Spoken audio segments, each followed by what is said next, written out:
भारत को वीटो है, बहुत बहुत झमेला, वीटो नहीं है। सबसे बड़ी बाधा कौन है? शुरुआत में हम लोग को वीटो मिल रहा था, अस्थायी सदस्यता मिल रही थी जवाहरलाल नेहरू के समय, लेकिन उस समय हम लोगों से ना लगभग हम लोग के पास उतना पैसा नहीं था, तो हम लोग ने चाइना को दे दिया। चाइना इतना खर्च उठा ले, आज भी हम लोग महज 1.5% खर्चा उठाते हैं। जवाहरलाल नेहरू से ही बहुत बड़ा गलती हुआ। अंग्रेज सब तो पहले पैसा लूट के लेके चले गए थे 1947 में, तो पैसे भी नहीं बचा था, तो पैसा देंगे कहाँ से? उसी में नेगोशिएट करके रहना चाहिए कि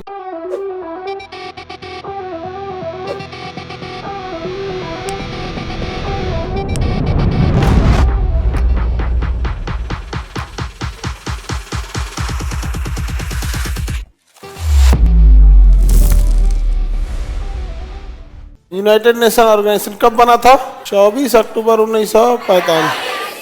कल तो हम यूएनओ के बारे में कंप्लीट समझा दिए थे ना। वीटो पावर कितने के पास है? सुरक्षा परिषद में कुल सदस्यों की संख्या, सुरक्षा परिषद में कुल सदस्य, अस्थाई सदस्य, अस्थाई। भारत अस्थाई है कि अस्थाई है? अस्थाई भारत। यूएनओ में अंग कितने भैया? अंग 6। सबसे प्रमुख अंग कौन सा है?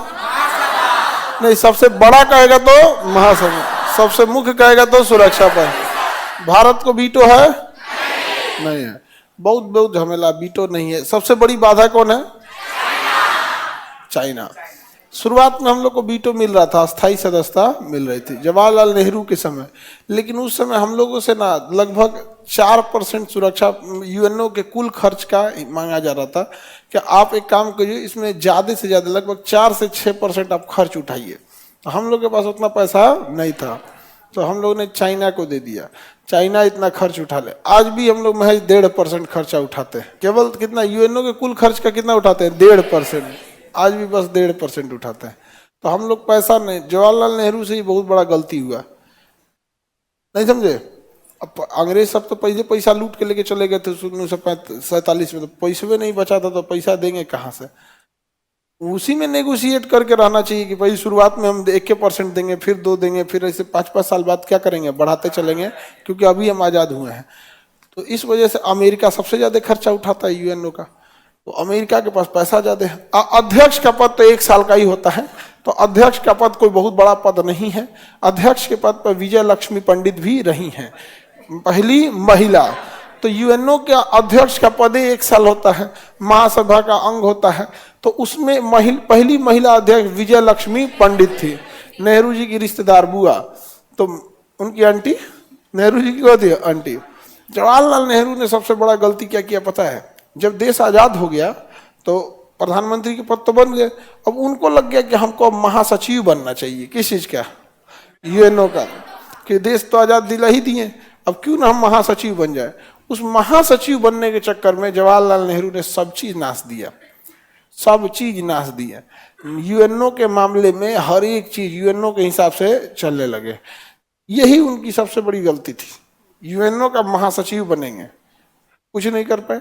अलग बात है कि जवाहरलाल नेहरू को देश भी बड़ी उत्तरांग स्थिति में मिला था, समझे? अब जैसे गुजरात के चीफ मिनिस्टर नरेंद्र मोदी, तो गुजरात जो उनको मिला वो ठीक ठाक हालत में मिला, क्योंकि दुनिया का पहला बंदरगाह वहीं पे देखने को मिला था। वहाँ एंटरप्रेन्योर है, क्षेत्रफल ठीक ठाक है, जनसंख्या कम है, लोग व्यापारी माइंडसेट के हैं। उन्हीं को दे दिया जाए बिहार कि लीजिए संभालिए, लीजिए संभालिए, लो तब समझ में आएगा, नहीं समझे? यहाँ पे उनको बुझे भी नहीं करेगा सुधार किधर से किया जाए, नहीं समझे? तो यहाँ पर हर इंसान इंडिविजुअल में लगा हुआ है कि हमको कैसे फायदा हो। बिहार को फायदा सोचने के लिए, बिहार कैसे डेवलप हो, यहाँ का कोई आदमी नहीं सोचता है। उनको बस चाहिए हमको कैसे फायदा हो जाए, तो यहाँ कुछ है नहीं उस टाइप का। तो जवाहरलाल नेहरू के सामने समस्या ये था कि देश ऐसा स्थिति में मिला था, लेकिन इसका मतलब ये थोड़ी यूपीएससी, बीपीएससी एवं सभी राज्यों की सिविल सेवाओं की परीक्षाओं एवं नीट जी आदि की तैयारी करें भारत की सबसे बेहतरीन coaching centre Khan global studies के साथ। अधिक जानकारी के लिए हमारे दिए गए हेल्पलाइन नंबर 8757354880 पर संपर्क करें।